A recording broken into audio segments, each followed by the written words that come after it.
મહિલાઓ દાદાની ધજાનું નિર્માણ કરી બની આત્મનિર્ભર। પવિત્ર શ્રાવણ માં સોમનાથ મંદિરમાં ધ્વજ પૂજા માટે ટ્રસ્ટની આગવી તૈયારીઓ શરૂ થઈ ગઈ છે। દર વર્ષે શ્રાવણ માસમાં સોમનાથ મહાદેવ મંદિરમાં ધ્વજારોહણ કરવામાં આવે છે। આ માટે મંદિર ટ્રસ્ટે વિશેષ તૈયારીઓ કરી લીધી છે। સોમનાથ મંદિરની ધ્વજા એકંદરે 21 મીટરની હોય છે, જેમાં મહાદેવનું ત્રિશૂળ અને નંદીજી બિરાજમાન હોય છે। આ ધ્વજા મંદિરના મુખ્ય શિખર પર 155 ફૂટની ઊંચાઈ પર ફરકાવવામાં આવે છે। હાલમાં સ્થાનિક મહિલાઓ ધ્વજાનું નિર્માણ કરી રોજગારી મેળવીને આત્મનિર્ભર બની છે। 3 પેઢીથી આ પરિવાર ધ્વજા નિર્માણનું કાર્ય કરી રહ્યો છે। તેઓ કહે છે કે ધ્વજા નિર્માણ એ માત્ર કામ નહીં પરંતુ સાધના છે। સોમનાથ ટ્રસ્ટે શ્રાવણમાં આવનાર ભાવિકો માટે ઉત્તમ દર્શન વ્યવસ્થા તેમજ મંદિર પરિસરમાં આવેલ સંકીર્તન ભવન ખાતે સુચારુ પૂજન વ્યવસ્થા ગોઠવી છે। આ કામ માટે ટ્રસ્ટ દ્વારા અલાયદો સ્ટાફ પણ ગોઠવવામાં આવ્યો છે તેમજ પૂજન સામગ્રી અને આનુષાંગિક વ્યવસ્થાઓ સહિતની પૂર્વ તૈયારીઓ પૂર્ણ કરી દેવામાં આવી છે। ધારાસભ્યએ સિવિલની મુલાકાત લેતા ભાંડો ફૂટ્યો। ગુણવત્તાયુક્ત ભોજન ન અપાતું હોવાનું જાણવા મળ્યું।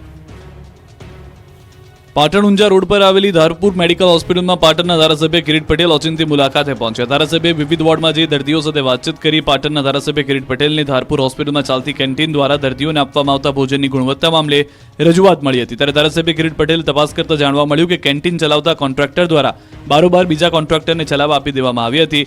દર્દીને અપાતું ભોજન ગુણવત્તાયુક્ત ન હોવાનો ભાંડો ફૂટ્યો તો દર્દીઓની સંખ્યા કરતાં ચોપડે વધુ દર્દીઓને ભોજન આપ્યાનું પણ સામે આવ્યું। દૂધ તેમજ રસોડાને લગતી વિવિધ ચીજવસ્તુઓના ધારાસભ્યએ ફૂડ વિભાગ પાસે સેમ્પલ લેવડાવ્યા।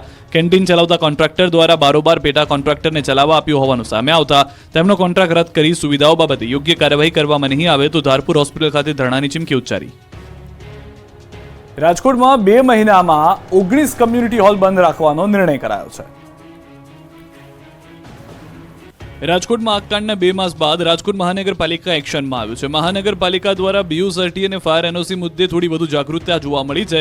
મનપા સંચાલિત લગ્ન હોલમાં પણ ફાયર સેફટીના સાધનો ફિટ કરવા માટે 2 મહિના બંધ રાખવામાં આવશે। હાલ આ માટેની ટેન્ડર પ્રક્રિયા હાથ ધરવામાં આવશે, જેને લઈને સમય લાગવાનો હોવાથી 2 મહિના માટે મનપાનો કમ્યુનિટી હોલ બંધ રહેશે। મનપા સંચાલિત 19 હોલ ફાયર સેફટી ઉપલબ્ધ થયા બાદ ફરી ખુલશે।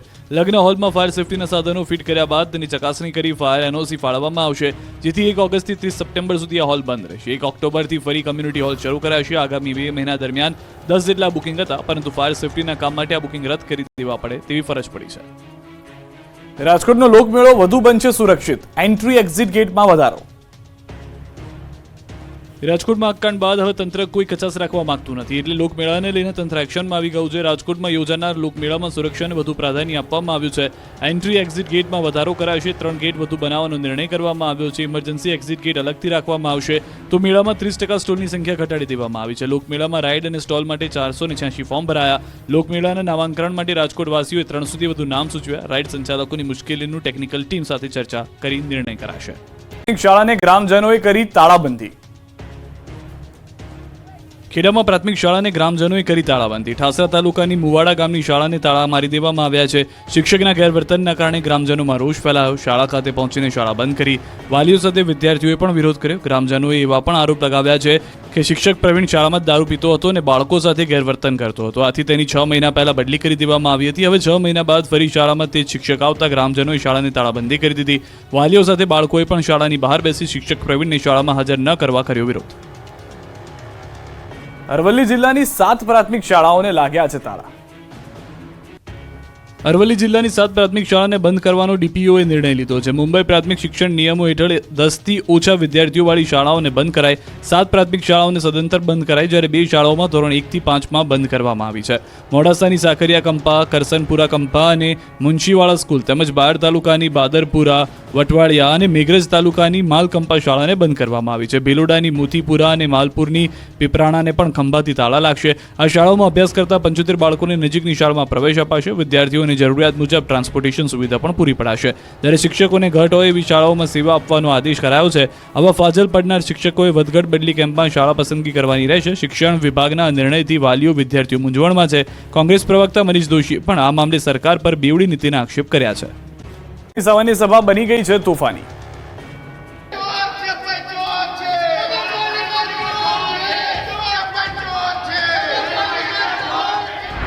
કંઈક આ રીતે આણંદ નગરપાલિકાના વિપક્ષના સભ્યોએ હોબાળો કરી વોકઆઉટ કર્યું. આણંદ નગરપાલિકાની સામાન્ય સભા મળી હતી. સામાન્ય સભા તોફાની બની હતી. તમામ કામો ગેરકાયદે હોવાનો આક્ષેપ સહિતના મુદ્દાઓને લઈને વિપક્ષના સભ્યોએ સભાને ગજવી હતી. હલ્લાબોલ કર્યો, નારેબાજી કરી. થોડીવાર માટે સભામાં માહોલ તંગ બની ગયો. શાસક પક્ષ અને વિપક્ષના નેતાઓ સામસામે આવી ગયા. વિપક્ષે સૂત્રોચ્ચાર કરી હોબાળો કર્યો. આણંદ પાલિકા હવે મહાનગરપાલિકા બનવા જઈ રહી છે, ત્યારે આણંદ પાલિકાની છેલ્લી સામાન્ય સભામાં વિપક્ષે હોબાળો મચાવ્યો. પાલિકાના તમામ કામો ગેરકાયદેસર હોવાનો વિપક્ષે આક્ષેપ કર્યો. નગરપાલિકા હાય હાયના નારા લગાવી વિપક્ષે સામાન્ય સભામાં સૂત્રોચ્ચાર કરી વોકઆઉટ કર્યું હતું. સુરતમાં ક્રેન કર્મીએ સાથે જ વાહન ચાલકને પણ ટોઈંગ કરી લીધા. સુરત ટ્રાફિક પોલીસના ટોઈંગ કર્મીઓની દાદાગીરી દિવસે ને દિવસે વધી રહી છે. પાર્કિંગમાં વાહનો હોવા છતાં તેને ટોઈંગ કરીને લોકોને પરેશાન કરવામાં આવે છે. ત્યારે આ વખતે તો ટોઈંગ કર્મીએ હદ કરી નાખી. એક વાહનની સાથે સાથે તેના માલિકને પણ ટો કરી દીધો. થયું એવું કે પાર્કિંગમાં વાહન હતું, તેને ટોઈંગ કર્મી ઉપાડ્યું, જેને લઈને વાહન ચાલકે ટોઈંગ કર્મી સાથે રકઝક કરી. પણ ચા કરતા કેટલી ગરમ હોય તેમ ટોઈંગ કર્મીએ વાહન ચાલકની કોઈ વાત સાંભળ્યા વગર તેમને ટુ વ્હીલરની સાથે સાથે તેના માલિકને પણ ઉપાડી લીધો. ચાલુ વાહને પણ માથાકૂટ ચાલતી હતી, પરંતુ ટ્રાફિક પોલીસના ક્રેન કર્મી માનવા તૈયાર જ ન હતો. સુરતમાં ક્રેન કર્મીએ સાથે જ વાહન ચાલકને પણ ટોઈંગ કરી લીધા.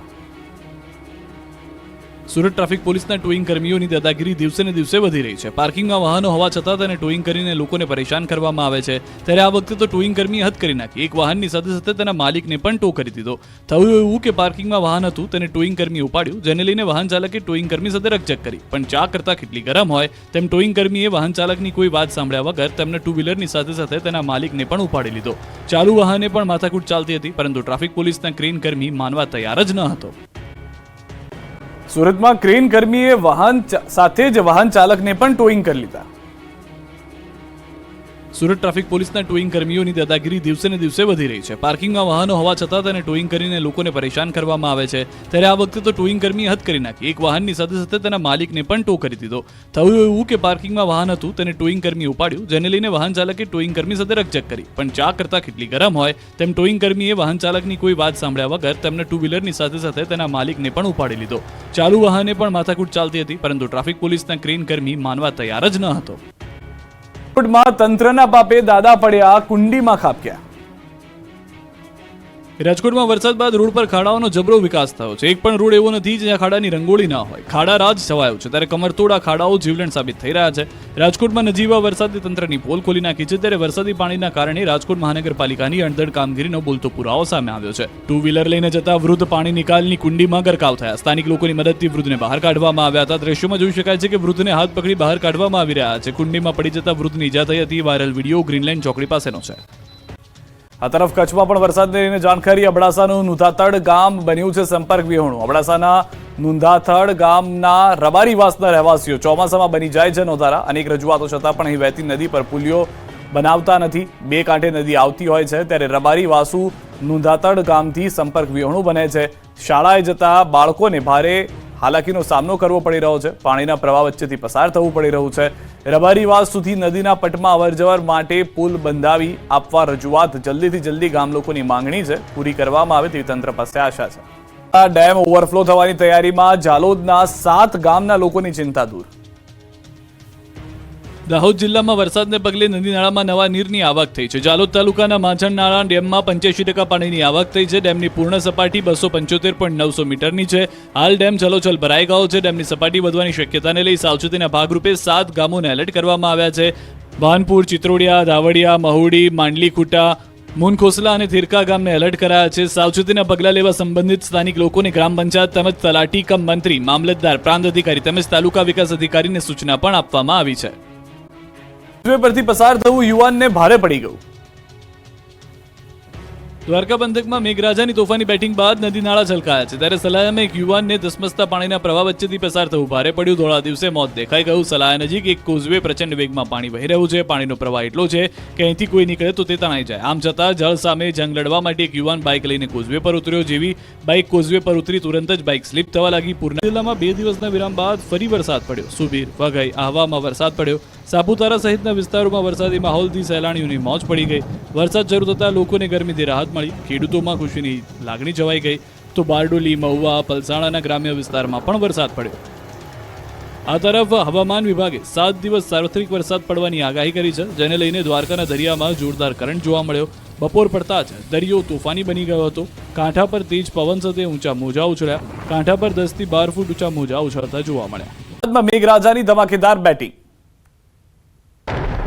ઓગસ્ટ માસના પ્રારંભ સાથે જ ભાવનગરમાં અનરાધાર વરસાદનો પ્રારંભ થયો. સવારથી ઘેરાયેલા વાદળો બપોર થતા વરસી પડ્યા હતા. ભાવનગર જિલ્લાના તળાજા, ત્રાપજ સહિતના વિસ્તારમાં ભારે વરસાદ પડ્યો. ભારે વરસાદથી ત્રાપજ ખેતરમાં પાણી જોવા મળ્યું. તો ભાવનગરના અલંગ, મણાર, કઠવા સહિતના ગામોમાં વરસાદ પડ્યો. વરસાદને કારણે ખેડૂતોમાં ખુશીનો માહોલ છવાયો. તો રાજકોટના જેતપુરમાં વિરામ બાદ ફરી એક વખત વરસાદ જોવા મળ્યો. જેતપુરમાં કાળા ડિબાંગ વાદળો વચ્ચે ભારે વરસાદ પડ્યો. શહેરના તીનબત્તી ચોક, સરદાર ચોક, સ્ટેશન રોડ સહિતના વિસ્તારમાં ધોધમાર વરસાદ પડ્યો. તો અમદાવાદમાં પણ સવારથી જ વરસાદી માહોલ જામ્યો. ભારે બફારા અને ઉકળાટ બાદ બપોરના સમયે વરસાદ તૂટી પડ્યો.